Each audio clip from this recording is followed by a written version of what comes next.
Dholavira, more evidence that Mother Nature has been making a mess of things for a very, very, very long time. And none of you should be getting too comfortable. Located on the island of Khadir in the Rann of Kutch in Gujarat province, present-day India, Dholavira stands as one of the most remarkable archaeological sites of the Indus Valley Civilization. Flourishing for almost 2,000 years between 3,500 BCE and 1500 BCE, it offers a rare glimpse into the ingenuity, resilience, and urban sophistication of one of the world's earliest urban cultures, as well as another reminder that Mother Nature doesn't always like to stay put, and sometimes she's more than happy to up sticks and move off somewhere else, leaving a trail of destruction and tears behind her as she goes. Much like my ex-wife, who could also quite easily end an entire civilization if she put her mind to it. Oh yes, I almost forgot to say, I'm Ancient Swan, and thanks for coming. I like it when you do that. Do it more often if you can, thank you. The ancient city of Dholavira was once strategically positioned on an island, which played a crucial role in its survival in an otherwise harsh, semi-arid environment. The city's layout is unique among Harappan sites.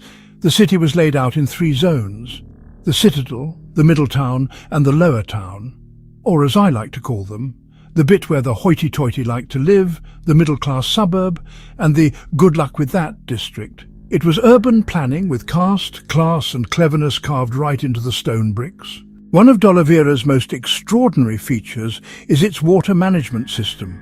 In a region with scant rainfall, the inhabitants engineered a masterpiece. Massive reservoirs, stormwater drains, and stone-lined water tanks collected every drop of rain like it was liquid gold. In a place where it barely rained, they turned water conservation into an art form. These reservoirs, some of which were cut directly into bedrock, were fed by stormwater runoff and seasonal streams. The scale and precision of this system suggests a deep understanding of hydrology and environmental adaptation. And of course you can't say water control without saying sanitation, or maybe you can, I don't know how your mind works. Of course they also had sanitation, latrines, wastewater channels, the kind of infrastructure that would make a modern city planner weep into their blueprints. And all of this was done without concrete, steel or ChatGPT, meaning that it was very, very hard. Dholavira was also fortified with massive stone walls, another rarity in Harappan architecture, which typically favoured mud brick. Within these walls, Dholavira's streets were laid out in a grid pattern, with well-defined lanes, drainage systems, and designated public and private spaces. The use of standardized bricks and modular construction techniques points to a high degree of planning and regulation. Imagine 5,000 years ago, the ancestors living here had IKEA'd their entire city before anyone in Sweden even bothered to give their country a name. Standardized brick sizes and standardized placement of wee holes to fit in some wee sticks to hold all the bricks together. That's right. Standardization of buildings and techniques in an age when most parts of the world were still struggling to keep the fire on. The Swedes might think they invented the modern building system, but it turns out that they didn't invent shit. And that's a fact they're all just going to have to live with. Sorry, not sorry, Sweden. And it didn't end there. Dholavira had zoning, drainage, and roads with right angles. Interestingly, if anyone's been paying attention to current Indian engineering techniques and this bridge which recently finished in June 2025, then you will know that the right-angle roads have remained an important part of high-tech engineering in the region to this day. I jest. This bridge is absolute garbage. Don't do that. Dholavira also yielded one of the longest inscriptions in the Indus script, carved on a large sandstone slab. Though the script remains undeciphered, its presence indicates the importance of communication, administration, or ritual in the city's life. No one's cracked the code yet, but odds are it just says, if you can read this, then you can read. Other finds include seals, pottery, beads, tools, and evidence of trade with distant regions, including Mesopotamia.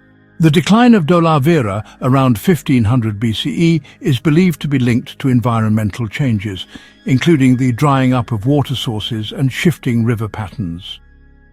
It is thought that an earthquake likely changed the water flow and river directions, as they so often do. And with that, Dholavira stopped being an island and started being a hill. With the disappearance of the water comes the disappearance of all that trade the boats once brought, and in a region that is already so arid, no water means no life. Evidence shows that this did not happen overnight, but instead happened gradually. The water disappeared slowly, giving everyone plenty of time to see the writing on the wall. Unlike many other Harappan sites that show signs of violent destruction or abrupt abandonment, Dholavira appears to have experienced a gradual decline, with later phases of occupation marked by increasingly rudimentary structures and reduced material culture. Today, the ruins of Dholavira can be found surrounded by salt, the remnant of what was once a thriving waterway. Even today, if you were to look on Google Maps, you'd be easily mistaken for thinking this place is surrounded by water. I mean, look at it. That's blue, right? Or have I gone colorblind? This here Google map clearly shows this place surrounded by blue. And blue means water, right? No, wrong. Apparently Google went ahead and changed the rules again while you were in the toilet. Zoom in to Street View and you'll see. That ain't water, that's salt flats, then some more salt, and then some desert mixed with salt. Just for added flavour, and yes, the occasional seasonal streams that still pass through do sometimes bring a bit water with it, but in temperatures as hot as these, that water very soon disappears again, leaving more salt, just in case you were running out. In 2021, Dholavira was designated a UNESCO World Heritage Site, recognised for its outstanding testimony to the urban planning, engineering and cultural achievements of the Indus Valley Civilization.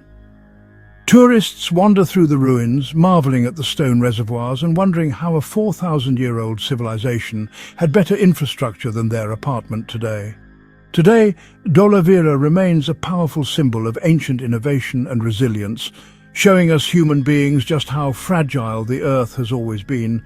Tragedies happen and sometimes cities disappear in their wake.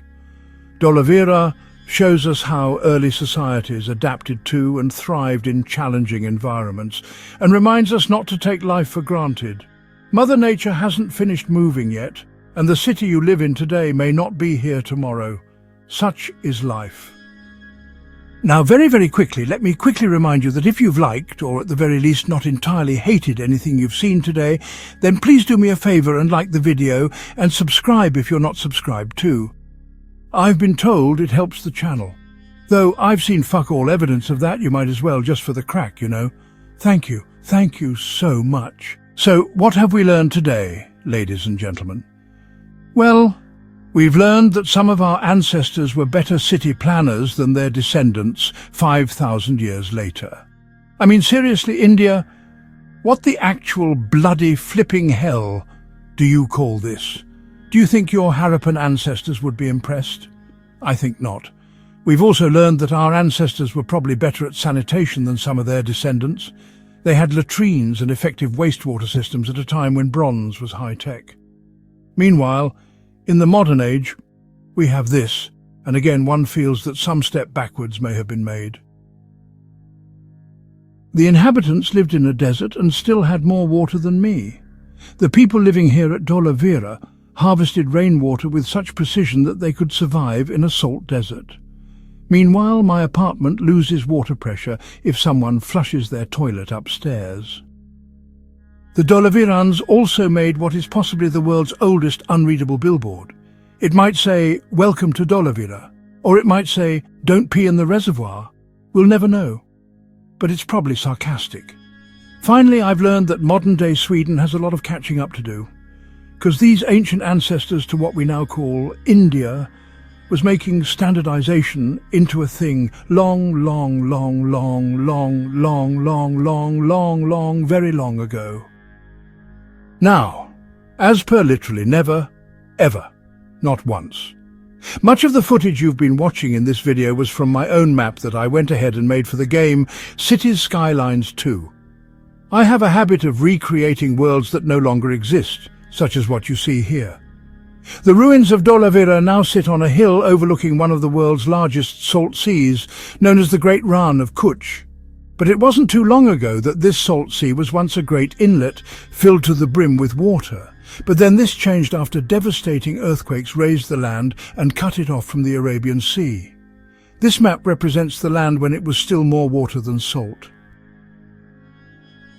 And also, as literally never, ever, not once. If you'd like to play on this map, then you're free to follow the link that I may or may not remember to add to the description below.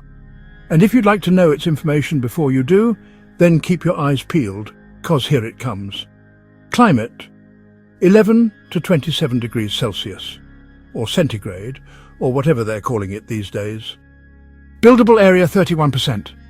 Outside connections: roads, rail, sea, air, power.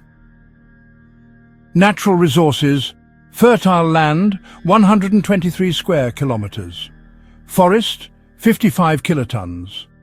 Ore, 115 kilotons. Oil, 161 kilotons.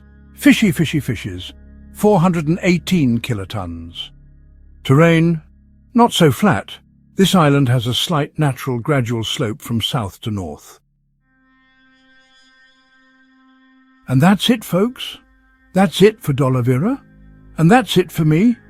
I've got to run, time is ticking, and there's about a bajillion more maps to make. So see you next time, thanks for coming.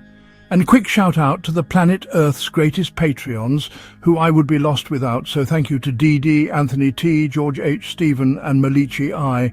I love you. Peace, love, and Dholavira. Goo!